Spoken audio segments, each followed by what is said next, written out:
What does abridged even mean? Shut up! It's Isengard, Abridged, number 10.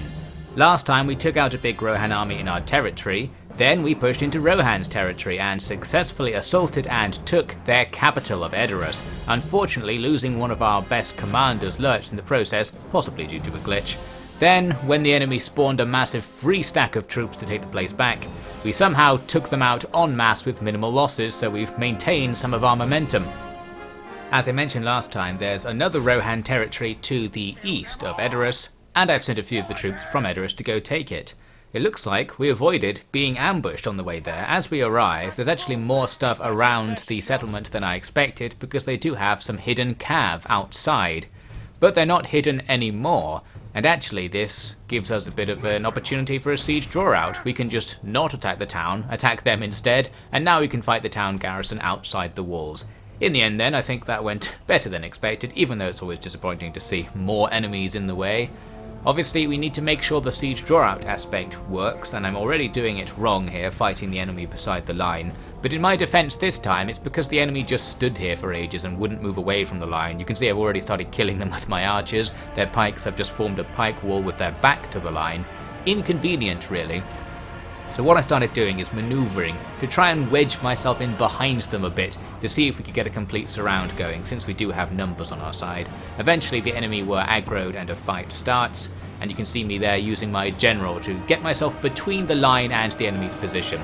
Here, these militia fighting berserkers to the front and back are going to have a real hard time, especially with that Uruk Fury thing, whatever it's called, our special ability that quote-unquote doubles combat power, whatever that means. Meanwhile, the pike wall gets attacked from behind by our heavy Uruks. They're going to be in trouble. And this does work out as planned. Everything got surrounded so they couldn't rout. They went into fight to the death mode, which, as previously mentioned in this series, doesn't seem to do anything. It's supposed to be a buff as far as I know, but it seems to just make them all die without inflicting any more casualties on us. So that's great. We kill absolutely everybody from the enemy's reinforcement army, so the garrison of the town is now gone for sure. But as we recently learned, we need to also get 85% on the other army so that they can't retreat into the town. This is where we'll encounter problems because it's just 3 units of cav, including some jav cav and horse archers, and we don't have any way to guarantee that they'll die in this fight. I'm trying to shoot their horse archers with my foot archers, but it's just not really doing anything. Once they're in loose formation, you hit so rarely that it's just a waste of ammo, really. As for the jav cav, we're just running at them and getting hit by the javs. We've seen before that berserkers can actually catch up to horse archers and jav cav, so they're just going to run off towards the edge of the map. Everything else is looking to fight the enemy general, but that general can dance around us, as we've seen the AI do so many times before, and it does avoid getting into combat with my spearguard and pikes, which is what I was hoping for, and he goes into combat with some of the regular melee imp instead. Not too bad, it was my general's bodyguard who's sort of heavy and resists the charge. We've got those guys into melee, the horse archers and jav cav that is, so now we'll gradually kill them. Our berserkers did surprisingly badly actually, but they're gonna do the job, we'll take them down. However, we can't guarantee that we'll kill all of them, there's no surround and pound going on right there. I'm trying to kill the enemy general with archers, which as usual doesn't really work. And there's what I feared happening. Once the enemy rout in those fights with the berserkers, they can just leave. Nothing we can do about that, so getting a good percentage is going to be very difficult. And by the end, we essentially haven't got it. Their general escaped alive as well. So while we did wipe out that garrison, there's a big enough chunk of the reinforcement army alive, or the first army really. That then goes into the town, so we're back to besieging the town as originally planned. Only this time, we're basically guaranteed to take it. 1 turn of ladder construction and an auto-resolve is all we need, if nothing else intervenes, so we'll get the territory in the end. At Edoras, I'm going to take most of our stuff out to go back to besieging this really annoying fort that's just behind the settlement, the one that's only garrisoned with enemies because I didn't think to stop from going in there previously in the last part. So we'll try and get rid of them so we can stop worrying about that. Did some diplomacy with the Dunlendings, and here I'm trying to trade map information. I have to pay for it, but I decided to go for this payment because I really want to know what's going on with the Dunlendings. And there is quite a lot, as it turns out, going on. Their domain is much bigger than I expected. I figured they had like 3 or 4 territories just in the little bit next to us. But no, they've got loads of stuff. They go all the way up here. And on the minimap you can see their domain's easily as big as ours, and perhaps as big as Enidwaith as well. I was doing some more scouting with this diplomat and found this settlement here with a massive army next to it. And I started thinking, wait a minute, if the Dunlendings are this strong, how come they haven't actually taken any of Enedwaith's territory? They should be taking them down. We've been at war with them the whole game. But perhaps Enedwaith also are spamming in equal amounts out in the fog of war, and some epic war is constantly going on. Speaking of Enedwaith, they finally sent some troops to attack us over in the west. They found my little holdout at Balorn, so that's unfortunate. They did try to take Karas before, but they just besieged it and then cancelled the siege about a few turns ago, so I didn't bother talking about it. Anyway, over at Aldberg, we can do that auto-resolve that we were all looking forward to. Rohan very callously didn't ransom back the few survivors. And that's the end of that. Now we have reached Gondor with our eastern front. So, since they are such a good ally, we have some more security. Lothlorien aren't happy about this, but I suppose they were never going to be. With that capture done, I thought we might as well move out and kill this random unit of cav that's on the road. We get really bad auto-resolve, which is annoying, but anyway, off they go. And now I'll send everything back to the town apart from one unit. I want a general to go and slap down some watchtowers along our new sections of border, in particular near that bridge to the north, because that bridge goes to Rohan's new capital up there, so I need to keep watch on it. At Isengard, I've spent the last few turns recruiting units. We've had a few turns where we've had income due to our new captures, and now we're going to lose that income by fielding all of the units I've recruited here. They lose their free upkeep in the capital.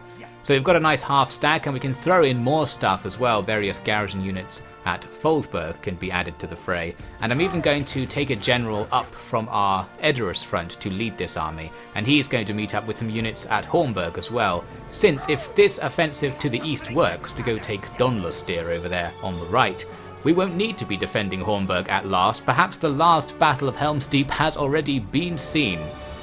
There will be some more action around Edoras though, because a few troops come to besiege the place.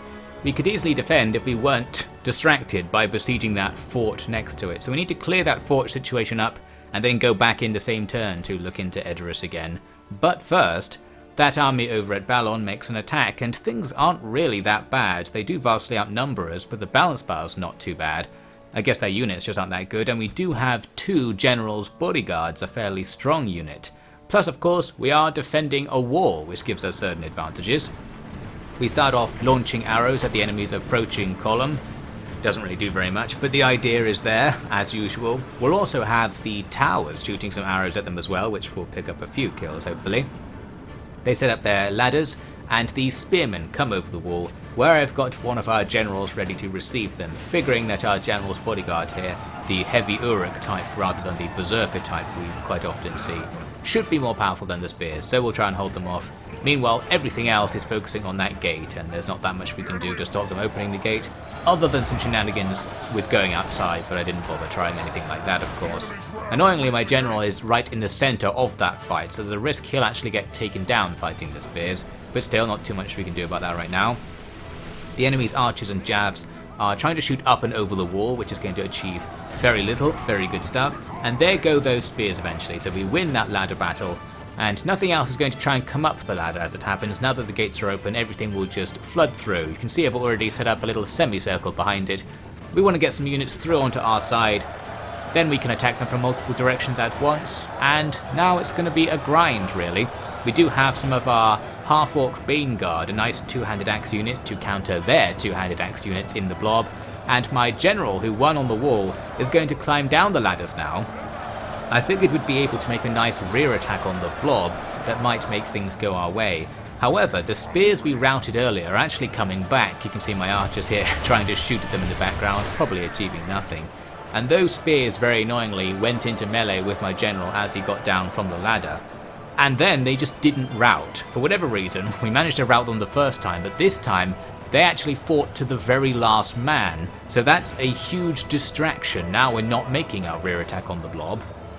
The blob itself isn't really that good for us, because the enemy do have some good melee troops in there, and they have a lot of them, so even though we're going to be trading efficiently most of the time, we're still going to lose a lot of stuff on our side just to get the enemy to rout, since they're not routing today for whatever reason.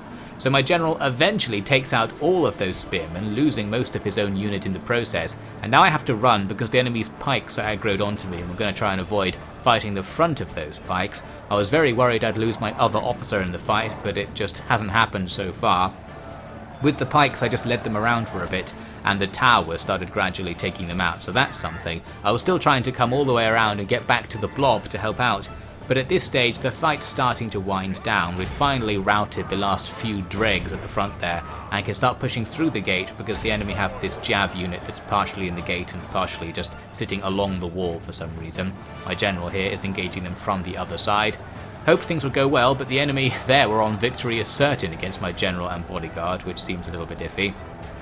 We're also potentially going to have issues with that pike wall now coming in to outflank my general and trap him against the wall, but at this moment this Jav unit finally routs, probably because the rest of the army is dead as well. So now we can push out, kill the rest of them, and everything else takes out the pikes in short order, bringing us finally to this result, a heroic victory. So there we have it, we defended the settlement, although we did lose coming up to half of our army doing so. At least our general's bodyguards will respawn, so we're going to get like 60 men or something back after that fight, eventually anyway. And we keep the settlement, so we keep the money and we keep annoying Ended Wave. That's all good stuff, although public order has now dropped to be too low. But still, we'll hold on to it, it turns out they don't rebel. I want to bring back as much stuff as we can from Oldburg to help out with the Edoras situation. Can't get back this turn though, and we could do with sorting it out this turn because the enemy might attack the town. Currently we've got one small group of units sitting on that bridge to the north of Edoras, where we previously defeated their big stack, and then another group in reinforcement range. We basically just need to deal with this fort situation, and one way of doing that is to win the battle, the other being to just ignore them, but I ignored them before. This time I want to finish them off, and I figured it's possible. We've got some siege equipment and an advantage on the balance bar. Turns out though that doing this fort battle actually gives us some sort of special map. I'm not sure I've ever done a fort battle, by the way, so I didn't really know what to expect, but it looks like we've ended up at Dunharrow, the place next to where the Army of the Dead hang out. So we've got this big ramp that leads up to a plain on top. I say a plain, a small flat area, and we need to get up there. Means all of this siege equipment, which I did waste 2 turns making, will not be very useful or of any use whatsoever. We drop all that, and yes, we just have to walk up this ramp to get towards the top. The enemy, quite kindly, are right at the back up against the wall. So that's going to make it easier for us to walk up here. We can kind of just get up and form up in the space in front of them. Therefore no shenanigans about fighting on that ramp will come about. I lead the march up the ramp with the half-orc spearguard, thinking the enemy cav might attack me as soon as I come over the top there. They did attack me, but only with their horse archers. That's not so bad. This whole ramp situation messes up the camera. You can just about see my men are climbing up. I was surprised they'd actually path found its way up to the top, and soon we're up here facing off against the enemy. As for those horse archers, for whatever reason they're not skirmishing today, so I just charged into them with my Dunlending cav and got a melee going. That was surprisingly effective. Now we'll charge at them with the spearguard, who might actually have a chance of killing them. The Dunlendings have like trash stats. As for everything else, I start sniping at them with my crossbows, with Saruman, and with the archers. Annoyingly, this makes them attack me, I guess. I don't know what I expected here. So now we have to deal with the cav running all over the place. The fact there are loads of standing stones kind of blocks their charge though, so their initial attack isn't that powerful. We drive away those horse archers. Annoyingly, my half-orc spearguard chased them away, getting themselves out of position for when the next wave of cav hits my Dunlendings. And the Dunlendings have no chance against actual cav, including a general's bodyguard in there, so they're going down. The same thing's happening to our other unit of cav off on the flank there. The enemy have just gone over there with some Rohan riders. We're in trouble. Saruman's going to go try to clear that up. Here we need to get our Dunlendings out, our surviving ones, and focus all of that fight on the spearguard. Luckily the enemy do oblige me in that regard. They've got one more unit of cav, or 2 more actually, 2 very small units I think it might have been, fighting our raiders back there, and they luckily held the enemy away from our archers. Tried to do this rear attack with my Dunlendings to take out some enemy scouts. This sort of works. Scouts are sufficiently bad to be comparable to Dunlendings. Here, annoyingly, another unit seems to have got loose and gone around me, attacking my archers, but again, the standing stones block half of their unit, so their charge doesn't work very well. All very good. Eventually I bring some of my raiders here to outflank the only group of enemy infantry on the field. Taking them out is easy enough, and all of the other cav have by this point been gradually killed just by all of these reckless charges they're making and the fact they were under arrow fire the entire time they were riding around in front of us. Meaning we eventually get to this situation, we take out everything except for the enemy commander who just would not die. He's just being stabbed repeatedly by the spear guard. He's stun locked, but this doesn't kill him. Eventually I clear everything out of the way to get some line of sight for Saruman. He gives them a volley, or gives him a volley, from the crossbows, and that is finally enough to end the battle and take that guy down. That's another decent Rohan general out of the way. They can't have that many left, although I suppose they're probably respawning some as we kill them. So there we have it, we have successfully taken this quote-unquote fort. Moderate losses, but I think that could have been a lot worse with the weird map situation going on. And what we're going to do after this is immediately go into another fight, because we didn't really want the fort, we've just cleared the enemy away now. Time to get on with what we really care about, and that is attacking the enemy besieging Edoras. We're going to attack the group on the bridge, and use a night battle to cancel out their reinforcements. There's not that much there, and like last time, we can use the bridge to try and aggro the enemy and turn this into a bridge defense. Just like last time, we throw Saruman onto the bridge to shoot stuff at the enemy, and we'll see if they eventually get annoyed by this and attack me. It takes a while, and we surprisingly don't really do any damage to those pikemen who take a few volleys of crossbow bolts. And then, finally the enemy do aggro, so now Saruman needs to leg it. He didn't leg it fast enough and did actually get caught by the enemy this time, but we can just keep forcibly giving him move orders until he leaves the engagement, clearing things up for the enemy to come across the bridge and get into our little circle of death. We did the same thing as I did last time, where Saruman sits in the corner and tries to shoot into the flank, but the line of sight wasn't as good this time. Still, we did kill the enemy commander very early on. It looks like the enemy have just run through my units here to make a little breakthrough, but they then routed once they were on the other side, so that turned out to be not too dangerous. And that rout is going to be leading into many more. Most of the enemy infantry routed out of the block, and I started focusing my efforts in the battle on killing stuff, because the enemy's cav are going to be hard to kill. We need to at least chase down all of those infantry and kill the maximum possible number to get us towards the golden ratio. As for the cav, they lasted longer than the inf, but they couldn't do much. They were mostly just fighting our spear guard and died, so the fight ended up being quite easy. Here's the final result once I get bored of killing the enemy and we're beyond the ratio.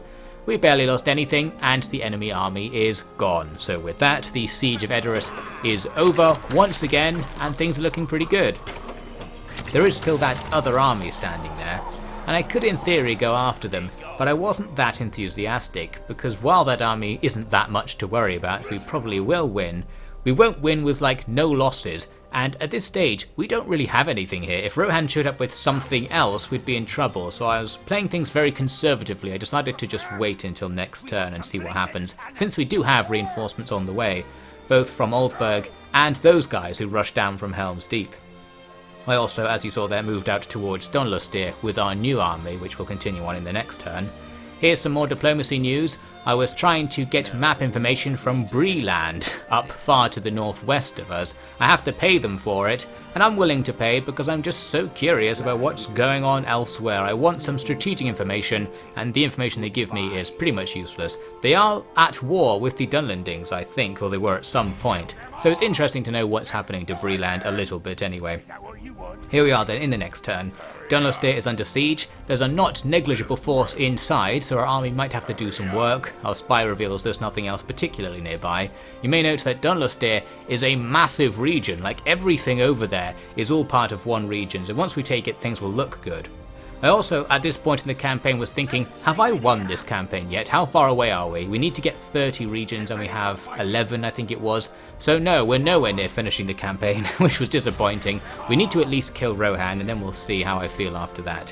Speaking of that, we link up with the reinforcements from Oldburg and take out the army that was hanging around near Edoras.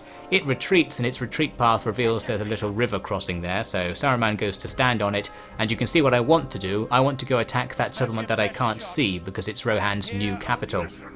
The issue is, they can use a bridge further downriver to go and attack Oldburg, and we don't have anything to defend it. We don't have anything in general. All of our troops are in Saruman's army. Skipping now to the next turn, it seems like that might actually happen. They've put a force near the bridge and built up its numbers. in response, I'm going to switch Saruman's direction of approach into the Rohan territory to be on this bridge, that way we can also see off any potential attack. Now at first I was like, I'll stand on the bridge and let them attack me, but we've seen before that just doesn't always work, so then I tried to attack them. However, I ran out of movement points, so we didn't get that battle. It might have been an auto-resolve if we did get it. Far from the front line, somewhere in Enidwaith's territory, Grima Wormtongue has been busy for a long time trying to get us out of our war with Enidwaith. And finally, something clicks. They decide that they really don't want to be in the war all of a sudden. And I'm able to actually get some cash off them in exchange for ending the war and get some map information, that all-important map information. So there we have it, we've finally got out of that war. And if you look there, you can see there's a massive Dunlending army besieging their capital, and I'm guessing that's what made the switch. Suddenly they feel very under pressure, and they don't want to be at war with me anymore, which is superb. Now materially, this doesn't actually make a huge difference because I've got my defences set up as if we weren't at war with them because I was bluffing massively, but now we can actually completely downsize our frontier garrisons to save cash, and look at all the stuff we could get if we had some cash. That Balorn place makes us a decent amount of money even without roads and ports, some of the basic stuff. So if we can remove or garrison for free somewhere the troops that we currently have on our western and northern fronts, we can generate some money and use that money to make cash cows out of these territories that have plenty of economic potential. Thus, this is a revolutionary moment potentially in this campaign. We're going to enter into the economy part of the game and start making buildings. I have made a few actually over the last few turns, but mainly it's just been things that I vitally needed, like the shrines on frontline settlements. But now we're going to start building things you don't necessarily need, but make you money in the long run, like mines, trading buildings, and the armory buildings as well make you money. So that's a long-term project. There is one more thing we need to do this turn, and it's a major thing. We need to take Donlostir with the army that's set up there. Really annoyingly, they have spawned a few free troops to defend themselves. Otherwise, all of the cav isn't so bad for a settlement assault, because it's going to get stuck in the streets. They shouldn't be pulling any antics. We'll have the situation under control, or at least we should do. Why don't you find out what actually happens in the next part of Isengard Abridged?